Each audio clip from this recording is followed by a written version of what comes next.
ശ്രീലേഖ തുനിഞ്ഞിറങ്ങുകയാണ്. ഇത്തവണ ആരെയും വെറുതെ വിടാൻ ഉദ്ദേശമില്ല. ചില കാര്യങ്ങൾ ശ്രീലേഖ വെട്ടി തുറന്നങ്ങ് പറയുകയാണ്. ഇതുവരെ പറയാത്ത കാര്യങ്ങൾ ശ്രീലേഖ പറയുമ്പോൾ അതിൽ തളരുന്ന ഒരുപാട് പേരുണ്ട്. പ്രത്യേകിച്ച് വട്ടിയൂർക്കാവിൽ സ്ഥാനാർത്ഥി ശ്രീലേഖ എന്നുകൂടി ഉള്ള വിവരങ്ങൾ പുറത്തു വരുമ്പോൾ ശ്രീലേഖയുടെ ഈ തുറന്നു പറച്ചിൽ ജയസാധ്യത വീണ്ടും വർദ്ധിപ്പിക്കുകയല്ലേ? തീർച്ചയായിട്ടും ശ്രീലേഖയെ നമ്മളിപ്പോൾ നോക്കി കാണുമ്പം ശ്രീലേഖ രാഷ്ട്രീയക്കാരെ ഒക്കെ അല്ലെങ്കിൽ ശ്രീലേഖയാണോ രാഷ്ട്രീയക്കാരി എന്ന് നമ്മൾ വിചാരിക്കേണ്ടി വരും. കാരണം കൃത്യമായ ലൂസ് ടോക്ക് ഒന്നും ഇല്ലാതെ കൃത്യമായ രീതിയിൽ ആവശ്യമുള്ള സമയത്ത് അത് ഏറ്റവും ആർജവത്തോടുകൂടി ശക്തിയോടുകൂടി കാര്യങ്ങൾ പറയുന്നു. അപ്പം ശ്രീലേഖ കളത്തിലാണ്, ശ്രീലേഖ സ്ഥാനാർത്ഥിയാണ്, വട്ടിയൂർക്കാവിൽ BJP സ്ഥാനാർത്ഥിയാണ്. കൂടെ മത്സരിക്കുന്നവർ മോശക്കാരല്ലാത്ത അല്ലെങ്കിൽ 2 പ്രാവശ്യം MLA ആയിട്ടുള്ള UDF സ്ഥാനാർത്ഥി കെ മുരളീധരൻ. അതുപോലെ തന്നെ ഇലക്ഷനിലും അടുത്ത ഇലക്ഷനിലും വളരെ വലിയ ഇമേജുള്ള അല്ലെങ്കിൽ തിരുവനന്തപുരം നഗരത്തിലെ ഏറ്റവും ഇമേജുള്ള മേയർമാരെ പരിശോധിക്കുമ്പോൾ ഉയർത്തിക്കാട്ടിക്കാൻ CPM ശ്രമിക്കുന്ന പ്രശാന്ത്, VK പ്രശാന്തിനെ ആദ്യം തന്നെ വിളിച്ചു. VK പ്രശാന്ത് ഈ പറയുന്ന ക്ലീൻ ഇമേജ് ഒന്നും ഉള്ള ആളല്ല. ഇരുന്ന സമയത്ത് മൊത്തവും അയാൾ ഈ അലവൻസ് MLA അലവൻസ് മേടിച്ച് 800 രൂപയുടെ ഇവിടുത്തെ കൗൺസിലർമാർക്ക് ഇരിക്കാൻ പറ്റുന്ന അല്ലെങ്കിൽ ആവശ്യമുള്ള അവർക്ക് അനുവദിച്ചിട്ടുള്ള സ്ഥലം കയ്യേറി അത്തരത്തിൽ പൈസ അടിച്ചു മാറ്റിക്കൊണ്ടിരുന്ന കള്ളക്കണക്ക് എഴുതിക്കൊണ്ടിരുന്ന MLA ആണെന്ന് വളരെ കൃത്യമായിട്ട് വലിച്ചു കീറി ഒട്ടിച്ച് ജനങ്ങൾക്ക് ബോധ്യപ്പെടുത്തി കൊടുത്തു. പ്രശാന്തിന് ഇത് കൂടുതൽ വഷളാക്കിയാൽ കുഴപ്പമാവുകൊണ്ട് പ്രശാന്ത് അവിടുന്ന് ഓഫീസ് മാറ്റി പ്രശാന്തിന്റെ പാർട്ടി. അല്ല, ഈ BJP ശ്രീലേഖ ജയിച്ചു വരുന്നത് വരെ അവിടെ BJPയുടെ ഒരു കൗൺസിലർ കക്കൂസിലാണ് അദ്ദേഹത്തിന്റെ ഫയലുകൾ സൂക്ഷിച്ചിരുന്നത്. എത്ര അപമാനിക്കുന്ന തരത്തിലുള്ള നീക്കമായിരുന്നു. അല്ല, അതിന് ആയിരുന്നു ഫയലുകൾ സൂക്ഷിച്ചിരുന്നത്. അതേ രീതിയിൽ ഒതുങ്ങി അവിടെ ഇരിക്കുന്നു അല്ലെങ്കിൽ അത്തരത്തിലിരിക്കുന്നതാണ് അതേ ഉള്ളൂ നിവർത്തി. അവരുടെ അപ്രമാദിത്യമല്ലേ, 42 കൊല്ലത്ത് അവരുടെ ഭരണമല്ലേ. അതിനെതിരെ പരാതി കൊണ്ടുപോയാൽ ഈ പറയുന്ന കോർപ്പറേഷന് അനുകൂലമായിട്ടൊരു കാര്യങ്ങൾ ലഭിക്കുന്ന ഒരവസ്ഥയില്ലല്ലോ. അപ്പം അതിനെയൊക്കെ മറികടന്നു. അപ്പം കാര്യങ്ങൾ വെളിയിൽ വരും. ഒരു പ്രശാന്തിന്റെ റൂമിന്റെ കാര്യത്തിന് തർക്കിച്ച് നിന്നാൽ അല്ലെങ്കിൽ തർക്കിക്കാൻ തയ്യാറായി വന്നതാണ് MLA മാരുൾപ്പെടെ മന്ത്രിമാരുൾപ്പെടെ. എന്താണ് BJP കാണിക്കുന്നത്, ഒരു MLA കാണിക്കുന്നു എന്നുള്ളതും BJP ശ്രീലേഖ അന്നേരം രാഷ്ട്രീയക്കാരിയായി തെളിവുകൾ നിരത്തി എന്താണ് സംഭവിച്ചതെന്നുള്ള ലോകത്തോട് വിളിച്ചു പറഞ്ഞു. ഞാൻ ഏത് രീതിയിലുള്ള ഇടപെട്ടതെന്നുള്ള വിളിച്ചു പറഞ്ഞു. പ്രശാന്ത് ഇത് രാഷ്ട്രീയമായിട്ട് ഉപയോഗിക്കുന്നു, എന്നാൽ പ്രശാന്ത് സത്യസന്ധനല്ല എന്ന് തെളിയിക്കുന്ന ഒരവസ്ഥയല്ല. അതവിടെ നിൽക്കട്ടെ. ഇപ്പോൾ വന്നിരിക്കുന്നത് കഴിഞ്ഞ ദിവസം ഒരു പൊതുപരിപാടിയിൽ ആരും ഉദ്ദേശിക്കാത്ത, ആരും ചിന്തിക്കാത്ത അങ്ങനെയുള്ള ആളാണോ പ്രശാന്ത്? ഈ കോൺഗ്രസും CPM തമ്മിൽ ഇത്തരത്തിൽ അവിശുദ്ധ ബന്ധമുണ്ടോ? അതായത് നമ്മൾ വിചാരിച്ചിരുന്ന പ്രശാന്ത് നിസ്സാരക്കാരനല്ല, നമ്മൾ വിചാരിച്ചിരുന്ന ബ്രോ ക്ലീൻ ഇമേജുകാരനല്ല, നമ്മൾ വിചാരിച്ചിരുന്നത് പോലെ മറ്റെല്ലാ അഴിമതിക്കാരുടെ കൂടെ കൂട്ടിക്കെട്ടാൻ കൊള്ളാവുന്ന കൃത്യമായിട്ടുള്ള വളരെ കൃത്യമായിട്ട് അത് ഒളിച്ചു പിടിച്ചു കൊണ്ടുപോകാൻ കഴിയുന്ന ഒരാളാണ് പ്രശാന്ത്. കോടികളുടെ അഴിമതി, അത് ബൈബസ് ക്രോസ് ബ്രിഗേഡ് എന്ന് പറയുന്ന ബൈക്കോസ് ബ്രിഗേഡ് എന്ന് പറയുന്ന ഒരു കാര്യത്തിൽ കൂടി കോടികളുടെ അഴിമതി നടത്തിയിരിക്കുന്നു. വിജിലൻസ് അന്വേഷണം നേരിട്ടുകൊണ്ടിരിക്കുന്നു. ഇതിൻ്റെ കൂടെ വേറെ ചില വിജിലൻസ് അന്വേഷണങ്ങൾ കൂടി ഇയാളുടെ ഭാഗത്തുണ്ട്. ഇയാളുടെ വിജിലൻസ് അന്വേഷണം ഒരു മാധ്യമങ്ങളിലും വന്നിട്ടില്ല, ഒരിടത്തും ചർച്ചയായിട്ടില്ല. അത് ചവിട്ടി പിടിച്ചിരിക്കുന്നു. അതിന് കാരണം കഴിഞ്ഞ 10 കൊല്ലം ഇവിടെ ഭരിച്ചുകൊണ്ടിരിക്കുന്നത് CPM ആണ്, പിണറായി വിജയനാണ്, പ്രശാന്തിൻ്റെ പാർട്ടിയാണ്. അതുപോലെ തന്നെ എൻ്റെ കൂടെ വേറെ നമ്മളെ കൊണ്ട് ഞെട്ടിപ്പിക്കുന്ന ഒരു വിവരം കൂടെ ഒരു വെളിയിൽ കൊണ്ടുവന്നിട്ടുണ്ട്. പ്രതിഭ 10 കൊല്ലം MLA. അതിനു മുമ്പേ CPMന്റെ കെയർ ഓഫ് ജില്ലാ പഞ്ചായത്ത് മെമ്പർ. ഇവരെ അവതരിപ്പിച്ചതെന്ന് പറഞ്ഞാൽ ഏറ്റവും യുവാതിയായിട്ടുള്ള, ഏറ്റവും ക്ലീൻ ഇമേജുള്ള, അല്ലെങ്കിൽ കായംകുളത്തെ ആലപ്പുഴയെ ത്രസിപ്പിക്കുന്ന ഒരു ഈ ജില്ലാ പഞ്ചായത്ത് മെമ്പറായിട്ട് വന്നിട്ട് MLA ആവുന്ന അവസ്ഥ. ജില്ലാ പഞ്ചായത്ത് അവരും അഴിമതിക്കാരിയാണ്. അവരുടെ പേരിൽ, വസ്തുവിൻ്റെ പേരിലും ചില പ്രസ്ഥാന തട്ടിപ്പിൻ്റെ പേരിലും ഒക്കെ അഴിമതിയുണ്ട്. അത് വിജിലൻസ് അന്വേഷണം നടന്നുകൊണ്ടിരിക്കുന്നു. അതുപോട്ടെ, അവരുടെ അഴിമതി മറച്ചു പിടിക്കാൻ കോൺഗ്രസ് ശ്രമിക്കുന്നു. അവർ ജില്ലാ പഞ്ചായത്ത് പ്രസിഡൻ്റായിട്ട് ഇരുന്ന സമയത്ത് കോൺഗ്രസ്സുകാരനായിട്ടുള്ള കേരളത്തിലെ ഇപ്പോഴും കോട്ടയത്ത് MLA ആയിട്ടുള്ള പലവട്ടം മന്ത്രിയായിട്ടുള്ള അന്ന് ആഭ്യന്തരമന്ത്രിയായിട്ടുള്ള തിരുവഞ്ചൂർ രാധാകൃഷ്ണൻ എന്നത്തെ വിജിലൻസ് ADGP ആയിട്ടിരുന്ന ശ്രീലേഖയെ വിളിച്ച് പേഴ്സണലി വിളിച്ച് ആ ഫയലിംഗ് എടുത്തു കൊണ്ടുപോവാ.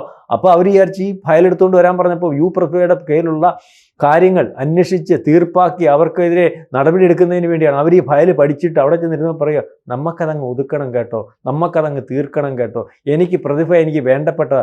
അത് സാറേ, അവർ പ്രതിപക്ഷത്ത് നിന്നുള്ള അതൊക്കെ അവിടെ കിടക്കും എന്നുള്ള രീതിയിൽ. അപ്പം കോൺഗ്രസും CPM തമ്മിൽ നാട്ടുകാരുടെ മുമ്പിൽ ഈ പറയുന്ന പോലെ യുദ്ധം പറയുകയും പരസ്പര അഴിമതി പറയുകയും പരസ്പരമുള്ള അഴിമതികൾ ഒരു ധാരണയിൽ ഇല്ലായ്മ ചെയ്തു പോകുന്നതുമായിട്ടുള്ള ഒരവസ്ഥ. ഇത് പലവട്ടം പലരും ചർച്ച ചെയ്തിട്ടുള്ളതാണ്. എന്നാൽ അതിന് തെളിവുകളില്ല.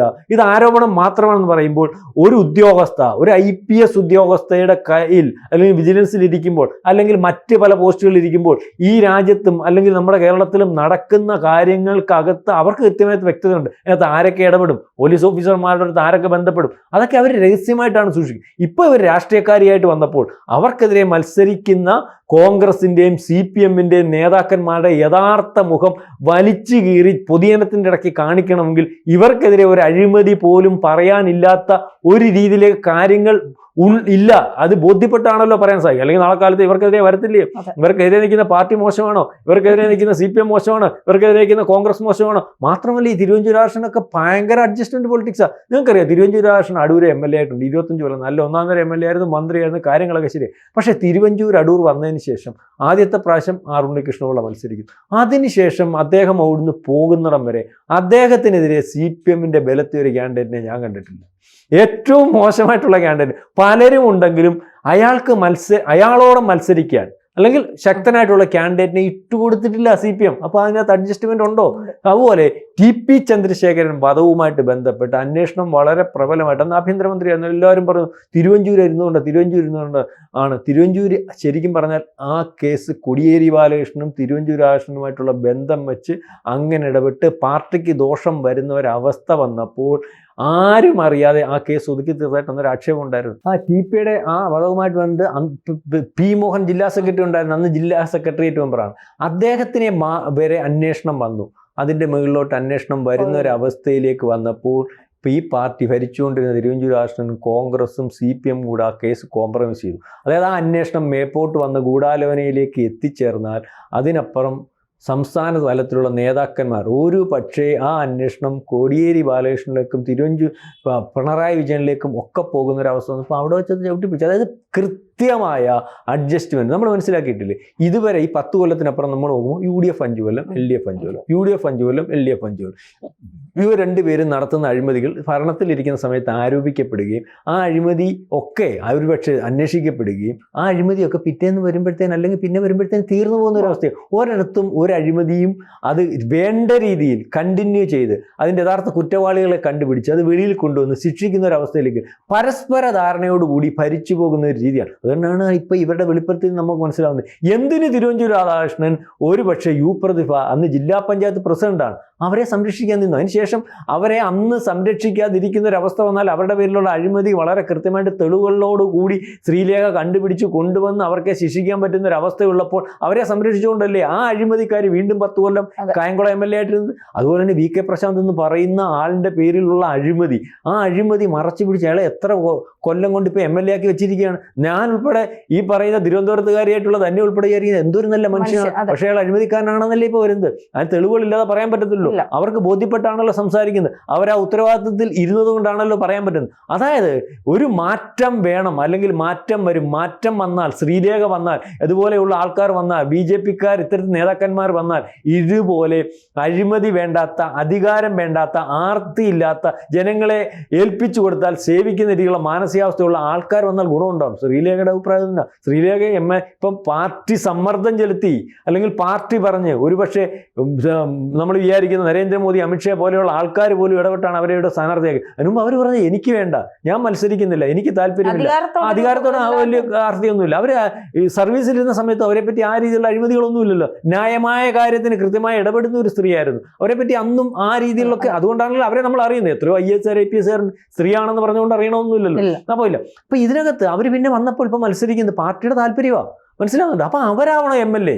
അവർക്ക് അതിനുള്ള യോഗ്യതയും അല്ലെങ്കിൽ ഏൽപ്പിക്കുന്ന കാര്യങ്ങൾ നടത്തുന്നതിനുള്ള കഴിവും പ്രാപ്തിയും ഉണ്ടെന്ന് അവരവിടെ കൗൺസിലറായി കഴിഞ്ഞപ്പോൾ അവരവിടെ സാധാരണക്കാരൻ്റെ കൂടെ ആടിയും പാടിയും നിന്നു. അതിനുശേഷം അവർക്ക് അവിടുത്തെ കൗൺസിലർ എന്നുള്ള രീതിയിൽ അവിടുത്തെ സാധാരണക്കാരൻ്റെ കാര്യങ്ങൾ കൃത്യമായിട്ട് ചെയ്യേണ്ടതുകൊണ്ടാണ് അവർ ഓഫീസിൻ്റെ കാര്യത്തിൽ അന്ന് ഇറങ്ങിയത്, ഓഫീസ് വേണമെന്ന് പറഞ്ഞത്, അല്ലെങ്കിൽ അത് ചെയ്യാൻ താല്പര്യപ്പെട്ടത്. ഞാൻ ഏൽപ്പിച്ച കാര്യം 5 കൊല്ലം ഈ കൗൺസിലറാണല്ലോ എന്നെ ഏൽപ്പിച്ചത്, അത് ചെയ്ത് തീർത്തോളാം, അതിനപ്പുറം വേറൊരു അവസ്ഥയിലേക്ക് എന്നെ കൊണ്ട് വിടണ്ട, എന്നെ ഇവിടുത്തെ ആൾക്കാർ വിശ്വസിച്ചുകൊണ്ടാണ് ലയിപ്പിച്ചതെന്ന് ഉള്ള രീതി പറയുമ്പം അവർ സത്യസന്ധമായിട്ടാണ് പറയുന്നത് എന്നുള്ള രീതി ഇപ്പം മനസ്സിലാവും. ഇപ്പം ശ്രീലേഖയിൽ നിന്ന് ആരും പ്രതീക്ഷിക്കുന്നില്ലല്ലോ. ശ്രീലേഖ വളരെ കൃത്യമായിട്ട് വളരെ കാലം പഴക്കമുള്ള രാഷ്ട്രീയക്കാരെക്കാട്ടിൽ അല്ലെങ്കിൽ അത്തരം രാഷ്ട്രീയക്കാരെ എതിർസ്ഥാനത്ത് നിൽക്കുമ്പോൾ അവരെ നേരിടാനുള്ള കരുത്ത് ആർജവത്തോടുകൂടി ഇന്നാൾ അഴിമതിക്കാരനാണ്, ഇന്നാൾ അഴിമതി നടത്തിയിട്ടുണ്ട്, അതിന് കൂട്ടുന്നതാണ് കോൺഗ്രസും CPM-ഉം തമ്മിൽ അഡ്ജസ്റ്റ്മെന്റ് രാഷ്ട്രീയമാണ്, ആ രീതിയിലേക്ക്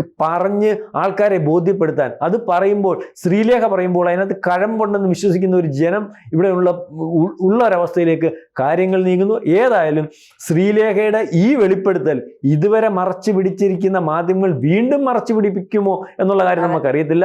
പ്രശാന്തിനെ സംരക്ഷിക്കുന്നത് എന്തിന്, എല്ലാ അഴിമതിയുടെ കാര്യം പറയുന്ന മാധ്യമങ്ങൾ, പ്രതിഭയെ സംരക്ഷിച്ചതിന് ഈ പറയുന്നത് പോലെ അഴിമതിയുടെ കാര്യം പുറത്തു കൊണ്ടുവരുന്ന ഈ മാധ്യമങ്ങളും ഒരുപക്ഷെ പ്രതിപക്ഷവും ഭരണപക്ഷവും എല്ലാം അഴിമതിക്ക് കൂട്ടുനിൽക്കുന്നു എന്നാണ് ശ്രീലേഖയുടെ ഈ വാക്കുകൾ നമുക്ക് മനസ്സിലാകും. ഏതായാലും ശ്രീലേഖ ഇറങ്ങി, രണ്ടും കൽപ്പിച്ചിറങ്ങി പൊളിച്ചടുക്കി കയറും, MLA ആയിട്ട് വരും എന്നൊക്കെ വിചാരിക്കേണ്ടി വരും. കൂടുതൽ വാർത്തകളും വിശേഷങ്ങളും നിങ്ങളിലേക്ക് എത്താൻ ABC മലയാളം സബ്സ്ക്രൈബ് ചെയ്യുക, ബെൽ ബട്ടണും അമർത്തുക.